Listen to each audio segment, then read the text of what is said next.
It's always disheartening when an enjoyable occasion turns into an absolute nightmare. In the early years of the Western Cape, South Africa, the town of Gansbaai drew a lot of tourists because of its amazing natural beauty and the immense ocean waters that churned with majestic waves, especially during the summer. However, this wonderful town was also known for being home to one of the deadliest shark species, the great white shark. In present times, people are safely lowered into cages to experience a personal encounter with these majestic creatures, ensuring their protection from harm. However, in the past, such safety measures were not yet established. Lucas Harold, a rising Canadian journalist who enjoyed seeking thrilling experiences and documenting his travels, was usually drawn to tours involving these circumstances. Along with his skills as a good surfer, he had taken part in several surfing adventures throughout several oceans. During a family holiday to the Western Cape, South Africa, Gansbaai became an appealing location for Lucas and his family. On the planned day of their Gansbaai tour, as Lucas's family packed their beach essentials to indulge in the breathtaking waterscape, Lucas made sure to bring along his cherished surfing equipment as he eagerly anticipated the chance to catch exhilarating waves, joining other thrill-seeking tourists who shared his passion. In contrast, his family packed their beach stuff and clothing that they would wear and enjoyed the beautiful view of the waters as Lucas surfed with the other tourists who would also show up. They were soon on their way, and the Herald's cab arrived at their destination. Although rumors about awful events in the town's ocean waters were present at the time, such worrying news quickly faded into the background, unable to overshadow the excitement of their visit. The presence of vigilant lifeguards and security staff gave reassurance, ensuring prompt assistance in the event of any serious incidents. Once settled in their designated spot, Lucas and his family quickly changed into their beach clothing and joined the other beachgoers, enjoying the wonderful surroundings. They unloaded their picnic items and set up their beach umbrellas, eager to enjoy a relaxing day at the beach. Lucas grew more desire to learn more about the surfing activities as time passed. Seeing the surfers eagerly expecting feedback from the beach staff, he entered their ranks, greeting the crew and waiting his turn. The moment arrived, and they ventured into the vast ocean waters, ready to seize the majestic waves with much anticipation. Lucas and the others relished the thrilling waves as they set off on their surfing excursion, skillfully riding their boards. Onlookers, including Lucas's family, applauded and delighted in the thrill, captivated by the show of talent and finesse. It was an amazing experience, with the waves providing just the ideal combination of height and beauty to elicit a great sensation of excitement in Lucas. Lucas hovered gracefully with each wave, proving his talent and enjoying every moment. At one time, though, he and the other surfers disappeared into the expanse of a giant wave, poised to burst out into the screaming crowd. However, Lucas did not emerge from the depths this time. His absence caused instant alarm among his wife and children, who examined the waterways, hoping to catch a glimpse of him. Unfortunately, he remained evasive, leaving them unsettled and unsure of his whereabouts. Lucas fought for his life against the unrelenting ocean waves, urgently seeking his surfboard and trying to stay afloat. He fought against the knocking waves that tried to draw him back into the deep blue abyss, determined to reach the safety of the shore. He had no idea that a predator was lurking beneath the surface, monitoring his every move. It wasn't just any predator, it was a great white shark, one of only a handful in Gansbaai at the time. Lucas couldn't shake the unsettling feeling of disturbance in the water, as if a concealed entity was advancing. He had grown in his ability to notice motions in the water as an experienced swimmer and surfer, especially when they were close up. Curiosity got the best of him, and he dove headfirst, determined to find the source of the dreary currents. What he saw beneath the surface terrified him, his heartbeat thumping so rapidly that it felt like it might burst from his chest. Lucas drove himself upward with energy, breaching the sea's surface and swimming with all his strength toward the crowded shoreline. He used evasive moves to confuse the shark, desperate to outmaneuver the horrific creature. But Lucas's efforts were ineffective in the face of the underwater marvel's agility and speed. A sharp, searing pain went through his legs, just as he was about to reach the safety of the beach and the view of the crowd again, forcing him to scream in agony. The jaws of the great white shark had locked onto his legs, tearing into his flesh with unrelenting force. Lucas's distressed shouts pierced the air in that moment of anxiety, drawing the attention of his alert family and beachgoers. Their faces were filled with horror as they watched the water around Lucas turn red, indicating the presence of a crisis. Lucas fought back, fueled by a burst of strength and survival instincts, delivering assertive kicks and punches, trying to break free from the predator's persistent grip. To his disbelief, another great white shark emerged from the depths, drawn by the thick cloud of blood that had now consumed the waters around them.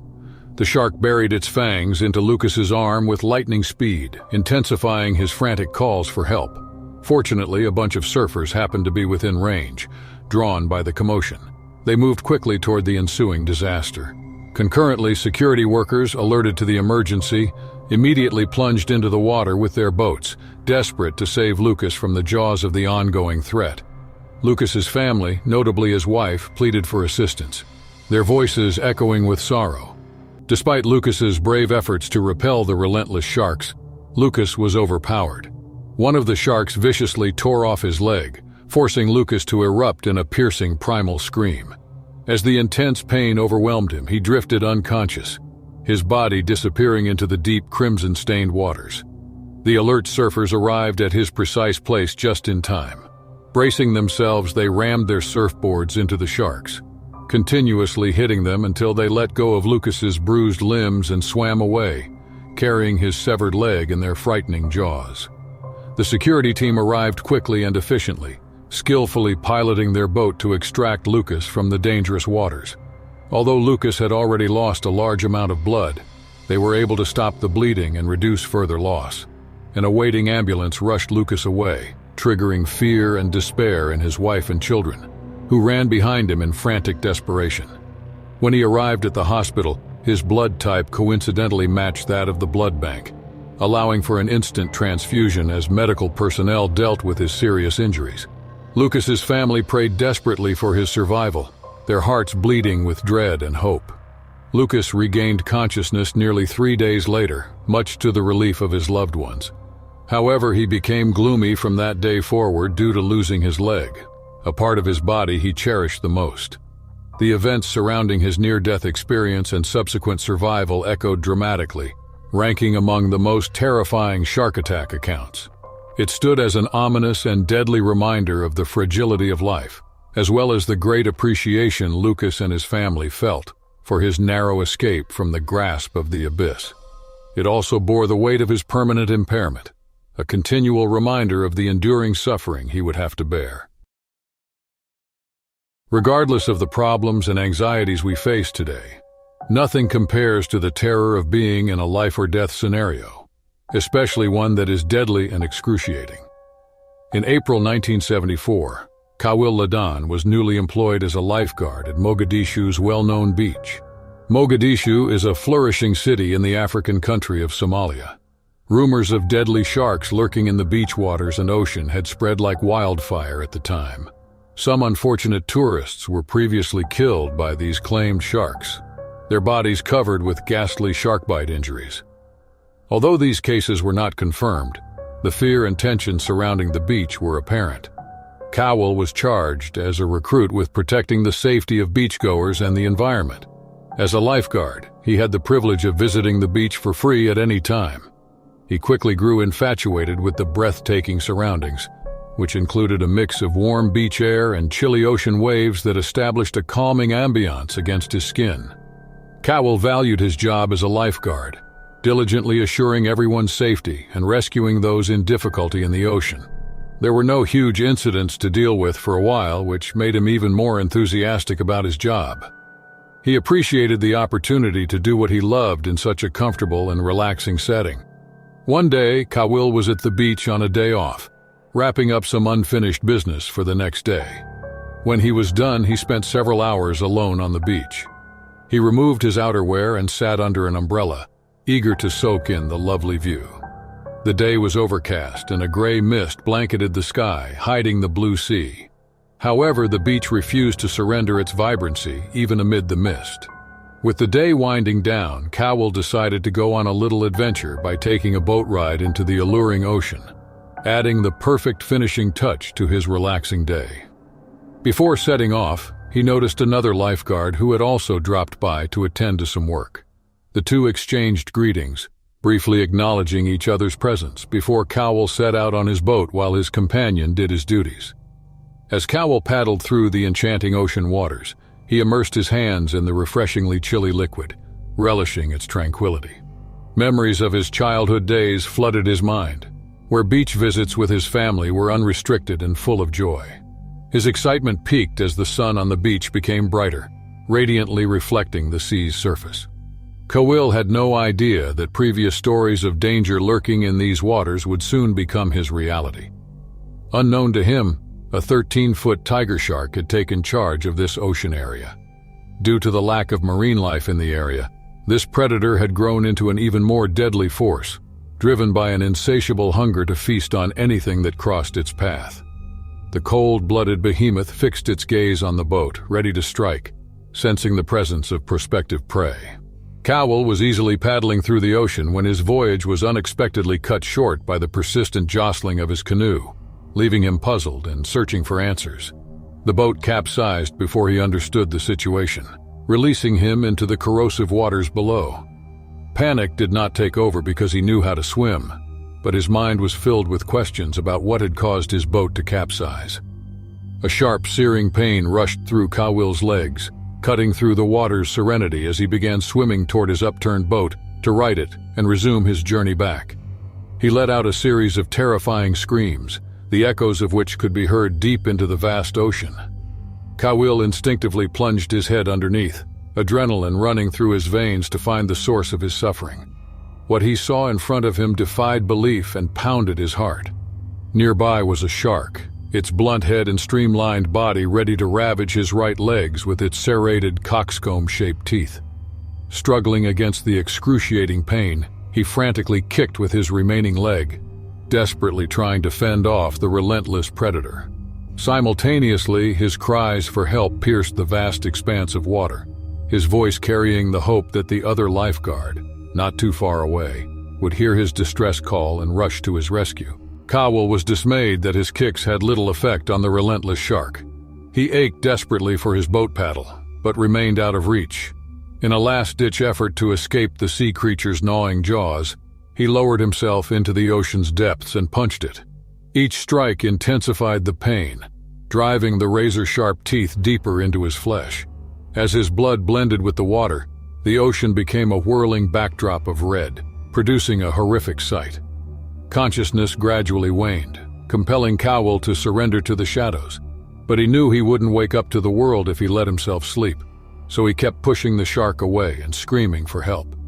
He pushed the shark away with all his might, summoning every ounce of power he had left while screaming for assistance, hoping that someone would rescue him from this horrifying encounter.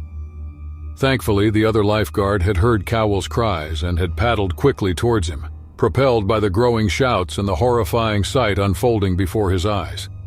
Recognizing the urgency, he pushed through the water, propelled by an adrenaline rush, to save Cowell. Cowell fought against the encroaching unconsciousness, knowing the deadly tiger shark's jaws were poised to seize him as prey. The moment hung in the balance as he glanced into the shark's depths, an uncompromising reminder of his nearing death. Suddenly, gunshots rang out across the ocean, relieving the tension as the lifeguard aimed ruthlessly at the sea where the shark had bound Cowell. The bullets prompted the deadly predator to release its grip and escape into the depths, potentially injured by the bullets. The lifeguard heroically plunged into the ocean waters, dragging Cowell into the boat's safety. Knowing the severity of Cowell's injuries, he immediately alerted the ambulance and requested additional assistance to secure the area. The ambulance arrived minutes after reaching the shore and transported him to a specialized hospital, ready to fight for his life.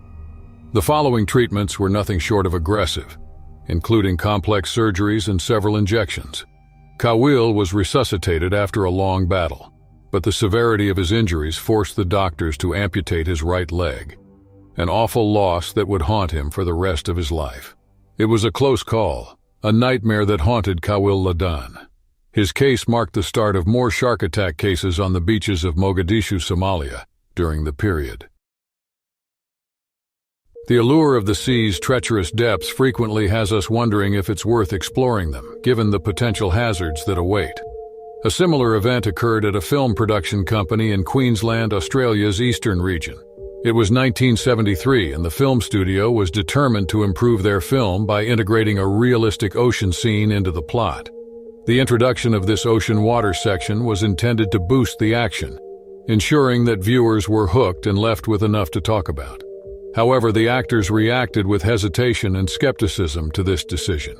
They were terrified of what the unpredictable ocean had in store for them. They questioned why they risked their lives for a scene that wasn't strictly necessary. Evie Harper was one of these actresses, and she would soon become one of the terrible fatalities of the decision to shoot scenes in the dangerous Australian seas. Like the other actors, Evie hesitated to shoot scenes on the open sea. However, the production firm promised them complete protection and persuaded them that this was a once-in-a-lifetime opportunity, promising to cover all expenditures and provide luxurious accommodations aboard a first-rate ship. There were suspicions of a romantic relationship between Evie, a rising star on the show, and Oliver Jones, the male lead, and she eventually saw the ocean shoot as a chance to strengthen their bond. The prospect excited her interest, and she welcomed it. The shoot was scheduled to take place in the vast ocean waters between eastern Australia and the South Pacific. The sight of these waters was breathtaking. Their shimmering and flowing appeal, where deep blue waves met rough beige sand, captivated everyone. It was like a warm and welcoming blanket, gently caressing the senses.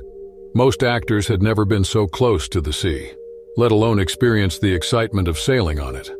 Despite their early reservations, their nervousness quickly led to a great desire to go on this adventurous trip and begin shooting in the ocean's open waters.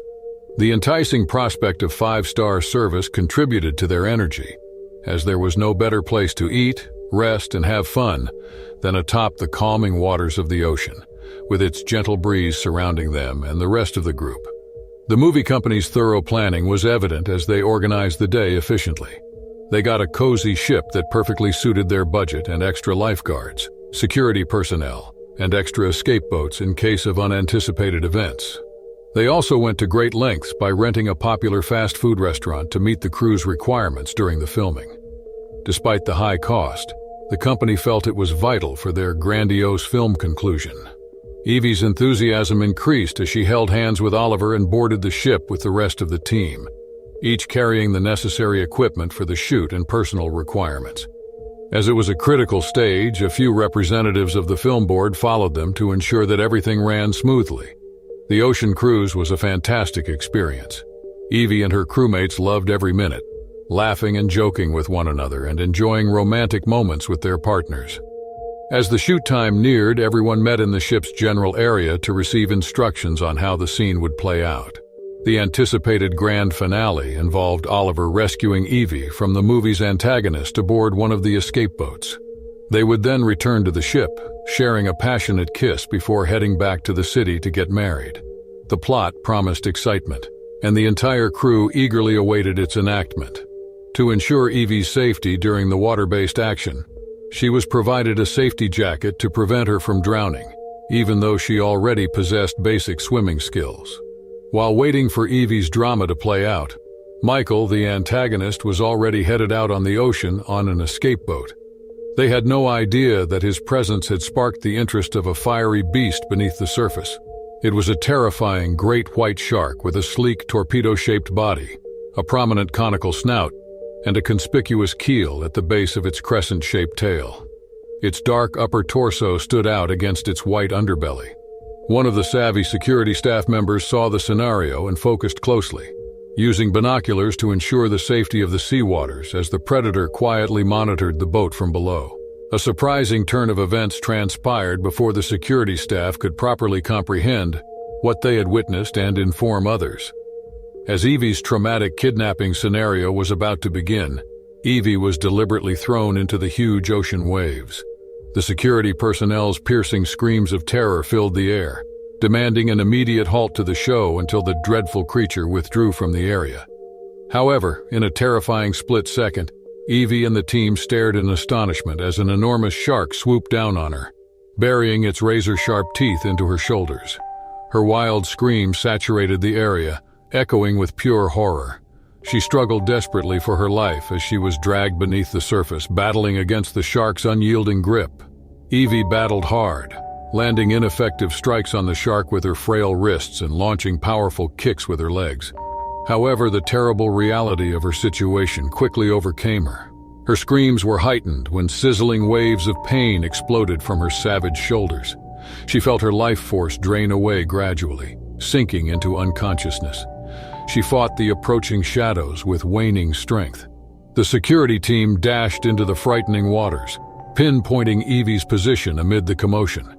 They struck back with a courageous drive as the monstrous shark attempted to rip her arms apart and grab her lifeless body as prey.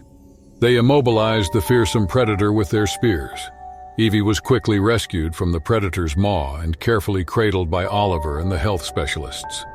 As they proceeded on a hurried journey back to the city's safety, their prompt attention and essential first aid solutions became her lifeline. Meanwhile, the lifeless body of the wounded shark was carefully taken aboard in the hopes of recouping some commercial value to offset the financial losses caused by the failed movie shoot. Evie astonishingly clung to life by the narrowest of margins, but her survival came at a high price. Her arm was still intact but suffered major neurological damage, rendering it functionally handicapped. What was a source of delicacy and finesse was now only a shadow of its former self. Her difficult path to recuperation lasted months, leaving the movie company with the enormous task of adapting to the challenges presented by her disabled arm. It was unquestionably a miracle that Evie Harper survived this devastating event.